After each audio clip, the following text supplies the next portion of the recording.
ಕಾಂಗ್ರೆಸ್ ಪಕ್ಷ ಕೇಂದ್ರ ಚುನಾವಣಾ ಪ್ರಣಾಳಿಕೆ ಸಮಿತಿ ಇವತ್ತು ಬೆಂಗಳೂರು ಬಂದಿದೆ. ಇವತ್ತು ಚಿದಂಬರಂ ಕೂಡ ಬರಬೇಕಾಗಿತ್ತು ಅಧ್ಯಕ್ಷರು. ನಮ್ಮ ರಾಜ್ಯದ ಮುಖ್ಯಮಂತ್ರಿ ಕೂಡ ಆ ಸಮಿತಿಯ ಸದಸ್ಯರಾಗಿದ್ದಾರೆ. ಈಗಾಗಲೇ ಕೆಲವು ಮೀಟಿಂಗ್ಸ್ ಕೂಡ ಈಗಾಗಲೇ ನಡೆದಿವೆ. ಇಲ್ಲಿ ಜನರ ಅಭಿಪ್ರಾಯವನ್ನು ಪಡೀಲಿಕ್ಕೆ, ಸಂಘ ಸಂಸ್ಥೆಗಳನ್ನು ಅಭಿಪ್ರಾಯ ಪಡಲಿಕ್ಕೆ ಇವತ್ತು ಸಭೆ ನಡೀತಾ ಇದೆ. ಭಾಳ ಸಜೆಷನ್ಸು ಸುಮಾರು ನಾವು ಒಂದು 150 ಜನಕ್ಕೆ ಆಹ್ವಾನ ಕೊಟ್ಟಿದ್ದು.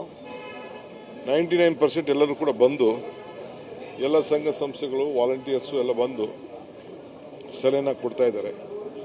ನಾವು ಯಾವಾಗಲೂ ಕೂಡ ರಾಷ್ಟ್ರದಲ್ಲಿ ಒಂದು ಭದ್ರತೆ, ಎಲ್ಲ ವರ್ಗದ ಜನರಿಗೆ ಯಾವ ರೀತಿ ಅನುಕೂಲ ಮಾಡಲಿಕ್ಕೆ ಸಾಧ್ಯ ಅನ್ನೋದನ್ನು ಗಮನದಲ್ಲಿ ಇಟ್ಕೊಂಡು ನಾವು ಪ್ರಣಾಳಿಕೆಯನ್ನು ತಯಾರು ಮಾಡ್ತೇವೆ. ಹಿಂದೆ ನಾವು ಕರ್ನಾಟಕದಲ್ಲಿ ಮಾಡಿರೋಂಥ ಪ್ರಣಾಳಿಕೆ ಮತ್ತು ನಮ್ಮ ಗ್ಯಾರಂಟಿ ಇಡೀ ದೇಶಕ್ಕೆ ಒಂದು ಮಾದರಿ ಆಗಿದೆ ಅನ್ನೋದು ಕೂಡ ತಾವೆಲ್ಲ ಗಮನಿಸಿದ್ದೀರಿ.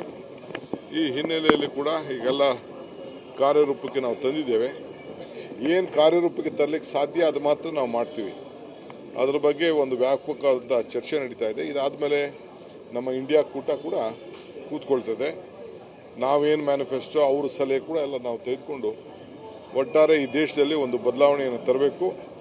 ಈ ದೇಶದಲ್ಲಿ ಒಂದು ದೊಡ್ಡ ಕ್ರಾಂತಿ ಆಗಬೇಕು. ಭಾವನೆ ಬಿಟ್ಟು ಬದುಕಿನ ಬಗ್ಗೆ ಹೋಗಬೇಕು. ಭಾವನೆಯಲ್ಲ, ಬದುಕಿನ ಬಗ್ಗೆ ಹೋಗಬೇಕು. ಇದು ನಮ್ಮ ಕಾಂಗ್ರೆಸ್ ಪಕ್ಷದ ಒಂದು ಚಿಂತನೆ. ಪ್ರತಿಯೊಬ್ಬ ರೈತನಿಗೆ ಫಾರೆಸ್ಟಲ್ಲಿ ದುಡಿಯುವಂಥ ರೈತ ಇರ್ಬೋದು, ಹೊರಗಡೆ ದುಡಿಯುವಂಥ ರೈತ ಅವನ ಭೂಮಿ ಉಳಿಸಲಿಕ್ಕೆ ಮತ್ತು ಅವನ ಆಹಾರ, ಉದ್ಯೋಗ ಬದ್ಧತೆ ಇವೆಲ್ಲ ಕೂಡ ನಾವು ಚಿಂತನೆಯನ್ನು ನಾವು ಮಾಡ್ತಾ ಇದ್ದೇವೆ.